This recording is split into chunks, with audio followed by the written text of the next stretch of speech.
Hey everybody, this is a video on the week 6 material, specifically the concept of rights, where they come from, as well as individualism and communitarianism. So the videos kind of speak for themselves. I'll just add a little bit of addition. It's redundant. I'll say a bit more. So I've been wrestling with these ideas lately. I find them really fascinating, the idea of rights, particularly. Where do they come from? Well, either they come from somewhere beyond our reach, endowed by their creator with inalienable rights, right? Or they come from here on the ground, from us. We create rights that we think ought to exist, and then we create institutions to enforce them. Now, I like the idea of rights coming from somewhere beyond us, from some creator. I think that's a nice idea. I wish it were true. I don't think that it is. And so I'm left with rights are things that we create, and they are enforced by structures that we create, which is a little more dismal. But it also, right, flies in the face of the claims made by the founders, which I almost always, I support them. I think those are generally quite good ideas. Here's the thing. If the second option is right, and that rights come from the governments that we create, then they can be taken away from those same governments arbitrarily, just as quickly as they were given. And that is depressing, but I think ultimately true. But there's another problem is, are rights universal? And again, I don't think they are. If you go to a different part of the world, and even in a different time, which of course you can't really do, but if you could just go to some other time and place and say, here are my rights according to my, right, where I came from, that wouldn't mean anything. Adino Andis at Tulane University, he made this claim several years ago. It's like, no, you have a right. You have rights based on a time and a place and a cultural context. And outside of that, it just doesn't mean anything. And I'm afraid that's probably true, which is a bit sad, as far as I'm concerned. But really, rights are preferences that we have. That's what our founders were doing in their declaration. They were writing their list of preferences for how society ought to work, and making their argument for why they're no longer a part of England. And so they said, we think the world ought to be considered, seen this way, and that our society ought to operate this way. They talk about self-evident truths, and maybe fair enough. But then when it comes to the whole creator thing, that's where they have to reach beyond the logic and the reason and the critical thinking and the age of enlightenment. They still have to reference something beyond, because if they don't, they're stuck with what I've just been saying. Rights aren't real. Rights are only real if you create a structure that can use violence to enforce them. And that's really the rub. So there's a dismal take just after 4th of July. But those are some things to consider. What are rights? They're things that we say we can do. And then we enforce them with guns and jail cells and judicial systems that agree. Yeah. And that's really, it's might makes right is effectively what it is. It's might makes right. Not the way I'd prefer the world to exist. Go on and listen to Ian Scoble and his take on what are rights and where they come from. He'll talk about the distinction between, an agreement you have with your boss. I get paid a certain amount of money per year. It's in my contract. I have certain obligations in my contract. I get certain benefits in my contract. Do I have a right to them? No, I don't have a right to them. It's just an agreement that my employer and I have we've come to that agreement. That's it. I don't have a right to them. I just deserve them because I have a contract that says I do. And maybe that's about it. Individualism and communitarianism. This one's kind of fun. I like talking about communitarianism. I find it really fascinating. I come from a bit more of a libertarian perspective, and so the idea of sacrificing the individual for the group doesn't immediately sound like a lot of fun. And I certainly abhor ideologies and philosophies that have attempted to subjugate the individual to the will of the state or the group in the past. Anyway, let's start with individualism because it's a pretty easy one. John Locke, drawing on other previous writings, came up with the idea of the sovereignty of the individual and the idea of inalienable rights. He said life, liberty, property. We say life, liberty, and the pursuit of happiness, but then in later amendments, that property language finds its way back in. During the Age of Enlightenment, coming out of the Renaissance in Europe, there was this idea that it was the individual that was the most important unit of analysis, and the individual ought to be protected. There's some rationale for, Judeo-Christian philosophy, individuals created in the image of God, that sort of thing they use to buttress their arguments. But in the end, here we are, and so individualism is profound. It's one of the profound building blocks of our entire society. The individual has the freedom to speak. The individual has the freedom to believe. The individual has the right to own a gun, use it for their self-defense. The individual is protected from the coercive power of the state in the 4th, 5th, and 6th Amendments, and so on. It's the individual that we protect. And if you think about it, this actually boils down in any other philosophy where they try to organize around groups. You'll find that the individual is always the ultimate minority, right? Because if you go back in history, you look at the divine right of kings. I wrote a short piece, Intersectionality in the Divine Right of Kings. And I was making fun of the modern concepts of intersectionality because of the way that they created rigid lines drawn around people's identities as being these profoundly important elements of you. And it's like your identity, your race, your religion, your sex are usually the least interesting things about you, mostly just because you have nothing to do with them. It's the things you do that you accomplish. Those are the things about you that are interesting. And so in the modern day, these movements are almost hearkening back to the old days when, you spoke not as an individual with ideas and free thought, but you spoke as a man or as a woman or as a Catholic or a Protestant or a noble or a royal. These were the things about you that mattered and not your ideas.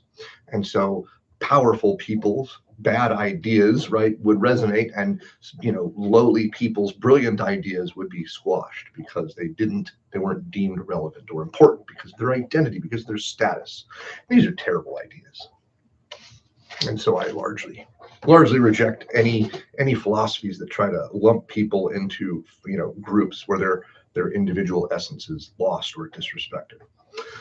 And that's where United States and much of the West has really come out of. Now, there's no society, I would argue, and I've had enough discussion about this, most of my contemporaries tend to agree, there is no society as radically individualistic as the United States is right now. Or maybe us in the recent past, if not right now. Other European nations aren't quite as wildly individualistic as we are. And if you remember Etzioni in week 2, because he ties into this very closely, the radical individualism mentioned in Putnam or in Oldenquist, or what I'm talking about right now, fits very neatly into Etzioni's frayed social bonds. We have maximum personal freedom to write our own story, march to the beat of your own drummer, create your own morality, reject society's expectations on you, whatever. Identify whatever you want. Constraints of physical reality, biology, social structures, be damned. Very, very free, free individuals. But the downside is that we are fractionating out and breaking apart as a society. And Putnam spoke about some of the reasons why this is happening. Oldenquist mentioned it, and Etzioni discussed a bit of it as well. Fact of the matter is, though, right, we're here over in this radical individualistic space, and the benefits are maximum personal freedom, but the downsides, as Etzioni explained, were that there's not a lot holding us together. We are losing our coherent moral order. We're breaking apart, and that's recipe for disaster in the long term, for sure. Okay, so is that necessarily where individualism always goes? No, not necessarily. In our individualism article, they talk about John Locke and the basis for that sort of initial kernel of perspective on individualism. They talk about many famous individual Americans. and maybe some non-Americans, but famous people that might even come here or end up here, whatever, and they do great, wonderful things, and we all benefit from their creativity, from their ingenuity, from their uniqueness, whether it's music, art, science, politics, sports, whatever. So there's a lot of benefit individualism. And I would rather live in a more individualistic world than not, with some limits. And then here's the point, though. An individual, even someone who's really individualistic, doesn't necessarily reject the things that tie them to their society. Radical individualism breaks those bonds. But an individual, even someone who's a rugged individual, they can still have those societal connections. And I would argue one of the useful ways to understand the effectiveness of the early American experiment was that our founders created a political and philosophical framework of individualism built on a substructure of communitarianism. Very close, tight social bonds, binding people together in a coherent moral order, and then creating political and legal elements to respect and protect individualism, free speech, free thought, protection from coercive government, and the like. So read through the individualism one. It's pretty decent. And those are some foods for thought. Oh, one more thing. So even before John Locke, there was Thomas Hobbes. He wrote a famous book called Leviathan. He came out of the English Civil War, and he had this idea. It was very bad. It was very violent, very chaotic back then. And so one of the ideas he came up with was this: man, we humans existed theoretically, right, in this state of nature, which is nasty, brutish, and short. You might be stronger and faster and smarter than I am, but you got to sleep sometime, and then I can smash your head with a rock and steal all your stuff. It was a war of all against all, and it was terrible and violent and frightening and insecure and unstable. It's chaos. And so in this Hobbesian philosophy, so we humans agree to give up some of our freedoms, things that we're just able to do in a state of nature. We are unconstrained, and we create governments. We create societies. We voluntarily take part in them, and we give up our freedoms, some of the freedoms, right, that we had, so that we can have a stable, coherent society that is safe, somewhat predictable, and that we can work together. We can have homes, and we can perform jobs that other people find useful, and we can accumulate stuff. And it's nice, and it's pretty safe, and it's imperfect because we have this sort of parasitic tyrant sitting on top of us, which is the government. This was his idea way back then, and certainly our founders thought of that when they were creating our government. Government is not this great thing; it's a necessary evil. And so we still focused on the individual as much as we could to protect the individual from this overbearing Leviathan government that was going to otherwise control us. Okay. Communitarianism is a lot of fun. And I've gone back and forth with a love-hate relationship with it. Best way to start this. So it gives you two different perspectives on communitarianism, which is important. There is the earlier versions of the late early 1900s, which are much more rigid. And then you have the later version called responsive communitarianism, created by Amitai Etzioni, the guy that we read in week 2. I have a couple of his books back here, right there. And he wants to bridge the gap between the group and the individual. He wants to say, okay, radical individualism is not healthy, but being in an overly restrictive, oppressive society that's super tightly bound is not healthy either. He told us that in week 2. That was part of our assignment. So he wants to come to the middle so we can retain the benefits of some amount of personal freedom and personal identity and personal expression and holding your personal beliefs while having a reasonably tightly knit society that benefits people, that accrues benefit in the forms of social capital and lower corruption and more opportunities and less crime and all that good stuff. So you have the two different versions of it. You have the older version of communitarianism, which gets on some level to be a little bit communistic, although Marx's communism is a different philosophical, political, economic structure. And communitarianism in its original form it just doesn't have all of those trappings. But there's some connective tissue there. We'll leave it at that. Modern communitarianism is really not that. Though communitarianism throughout and into the modern day still has a decidedly anti-capitalistic strain, element to it. So anyway, so there's some stuff to think about, to be aware of.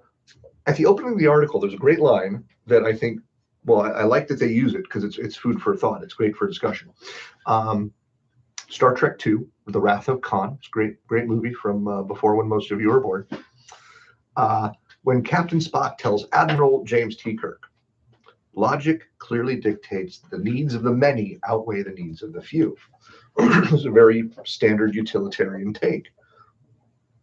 And I'll explain it that it's both true and not true, depending on the circumstance. I'm going to give you two hypotheticals here. Some of you have probably heard of at least one of them, if not both. In hypothetical number one, you are a trolley driver. This is the trolley dilemma. You're a train, a tram, a trolley, a bus, whatever. Here's the deal. You're on tracks. You're on tracks and you're moving swiftly. The brakes are broken. You cannot get off the track. You cannot stop the train. You only have one choice to make. Do you steer to the left or do you steer to the right? On the left side of the track is one worker with ear protection. They cannot see you coming. You will kill them if you take that track. You will run into them and kill them. On the other track are 5 workers in the exact same scenario, ear protection, not paying attention to you. If you go down that track, you will kill them. Why do we create this hypothetical? It's to show that when you are in a situation, not of your own creation, you have not done anything immoral here. You are simply faced with a choice. A certain part of your brain triggers and you are just doing math. I want to hurt fewer people than more people. And most everybody chooses this unless they're being cheeky or cute. And so that's the first hypothetical. The needs of the many, obviously in this scenario, outweigh the needs of the few. And we're not telling stories about, well, this person's life and these guys are, we're not doing any of that. They're all co-equal individuals, right? We're not differentiating them. And so all you do is you just want to hurt the fewest number. And so you turn left. That hypothetical changes in variations down the road, but we'll skip those. Here's another hypothetical that I think paints a different picture. All of us in our KSS class, we live in a village together, a village of infinite happiness. Call it heaven if you like, call it utopia.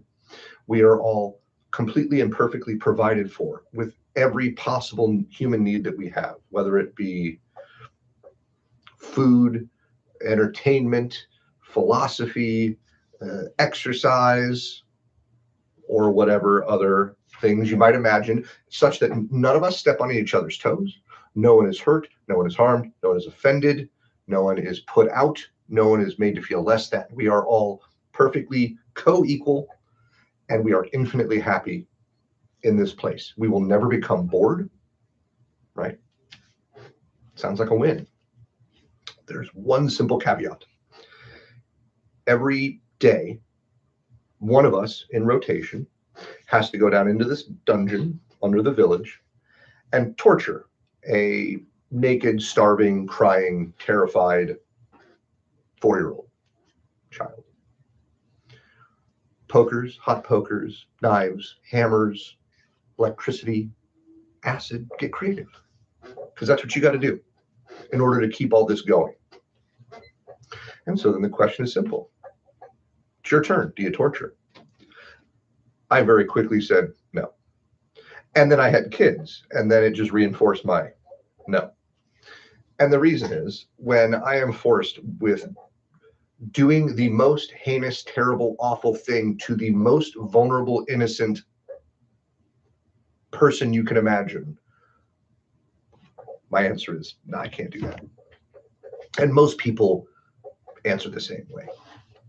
So I'm offering you these two different hypotheticals. One in which the needs of the many do outweigh the needs of the few, because we want to hurt as few people as possible. But over in this hypothetical, one person has to suffer ultimately and infinitely, so that we can all be happy and benefit ultimately and infinitely? Is our happiness, is all of our collective and infinite happiness worth this one individual's infinite suffering? And not just the one individual, but the most vulnerable, innocent of us. So the needs of the many don't always outweigh the needs of the few. And so hopefully that's food for thought. Now, as the article goes on and explains a little bit of the history and some of the connective tissue of communitarianism, prominent theorists, ending with a discussion of Etzioni, I want to offer, another point of consideration that we would have this discussion if we were in class together. But I'll ask the questions, and your wheels can turn as I go. I'll try to make it quick. In his article in week 2, he talks about Japan as one example as a very tightly bound conservative society. Conservative is a bad term because conservative and liberal have too much political connotation for us. So I'll just say a tightly bound society that's got rigid expectations and structures. Whereas in the United States, it's very loose, very open, frayed bonds, radical individualism. Okay. Now we could look at other societies around the world, across Africa, the Middle East, Asia, that might fit the same bill as Japan as being a fairly rigid, right, society. Etzioni wants all of us to shift to the middle, and different societies will have to move in different directions. Obviously, if you're over here on this very rigid side, you're going to need to loosen up, relax, and let people express themselves more. And you're going to have to tolerate more difference in society, what's going to create more chaos in society. There's going to be more unpredictability in society, and you might get some things you don't want, maybe crime, amongst others. We are over here on this side. We are pretty radically individualistic. And so if we shift anywhere, we're going to have to shift towards right the middle, because we can't go too much further radically individualistic. Well, never say never. But Etzioni would like to see us come back towards the center. What would that mean? That's my question to all of you. What does it mean for the United States, for the American culture? And maybe Western culture more broadly, but let's stick with America. What does it mean for America to shift towards a more communitarian, group-centered perspective? What does that mean politically, socially? I just have some stuff off the top of my head that I'll offer for you. Okay. The rate at which alcohol coincides with the commission of crime is high. And I don't really want to, give up drinking. I like to drink, but if we're doing what's good for society, maybe we get rid of drinking. Certainly smoking and vaping. In fact, let's start here. Let's start with the possibility of a single-payer healthcare system run by the government, funded by taxpayers, with no other private insurance on the table. We are all in one healthcare bucket together, which means that each one of our individual life choices has an impact on other people because they pay for our healthcare. And so it's not just drinking. Maybe it's not just smoking or vaping, marijuana use, or take any other illicit drug, because those are all fairly unhealthy, too severely unhealthy. What about pizza? What about hamburgers? What about cake? What about candy bars? What about soda? What about potato chips? Pretty extreme, but you have to start thinking, what do we give up for the greater good? Pornography, bad for the individual that produces it, bad for the individual that consumes it, bad for society at large. It's degenerate. What about gambling? Gambling's not good. We just started letting people gamble on their phones with a whole bunch of apps. I don't see that going well. What do we do about those things? Do we say, not good for people, no more? Social media platforms, decidedly not a net positive. Do we just end social media? You could go on and on. What about religion? Because my mind goes in this direction. One, do you get rid of religion, or do you enforce one religion? Because a pluralism of religions won't work, right? Because we want to do what's good for the group. And what's good for the group is to create a coherent order where everybody's on the same page. I know I'm getting extreme here, but it's worth considering, right? Because I think if you get rid of religion, then you're left with nothing. And we've seen societies try that. And most societies that enforce it on people, it doesn't go very well. Societies that come to secularism much more naturally and organically, it's fine for them because they got there. But enforcing it doesn't seem to work very well. So what if we enforce one religion on the entire population? Gets everybody else on the same page. I know a whole bunch of you probably hate that idea. I'm not exact about it either. So when you think about communitarianism, think about it in terms of what Etzioni wrote in week 2, because it's because he is the preeminent responsive communitarianism, and all that we read in week 2, he said, comes from his communitarian standpoint. Even though you didn't hear communitarian over and over in the article, that's what all of that was. And so now we're in communitarianism in week 6. You can go back to that and go, I see how this folds in now. And what does that mean for your position in society and my position in society? If you've made it this far, I'll offer you one final anecdote because I think it's interesting. Okay. When I was a kid, I was out bowling at a place here in Omaha called the Ranch Bowl. There was live music and whatnot. It's been torn down. I was bowling. I was probably 13, 14 years old, and there was I called them a gaggle of goths. One, because I like alliteration, and two, I don't know what you call a group of gothic dressed kids. And I laughed at the moment because they were all just clad in black and makeup and spiky hair and metal and boots and fishnet. You know goth kids look like. And I chuckled to myself and I went about my business. But I always look back on that and I think it's really fascinating. It was really fascinating because it actually tells me something about human nature that I've been wrestling with for quite a while. I have long hoped that we were individuals, fundamentally.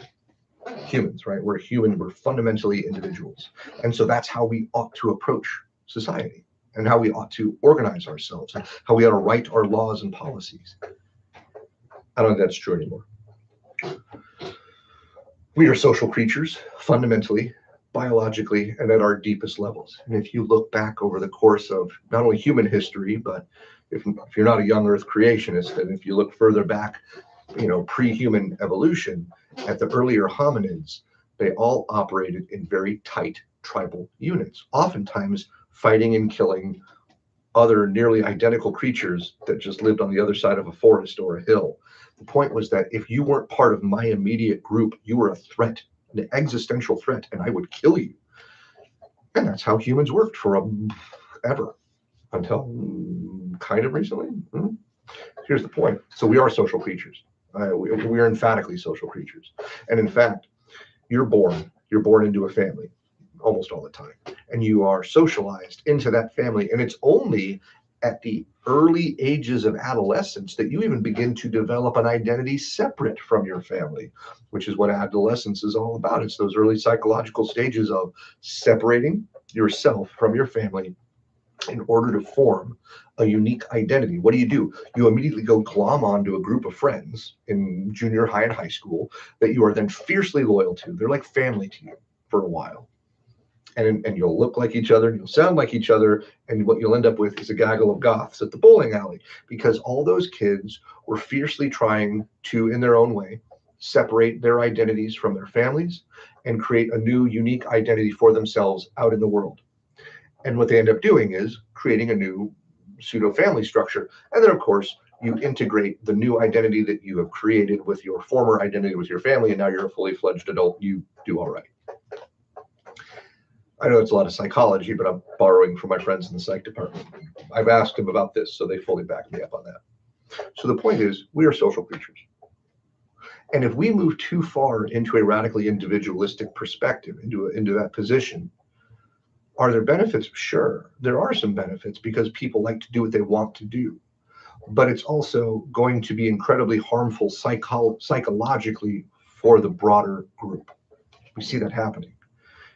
And I can't even begin to imagine all the different reasons. Social media, digital media, and a host of other whatever. They certainly play a role.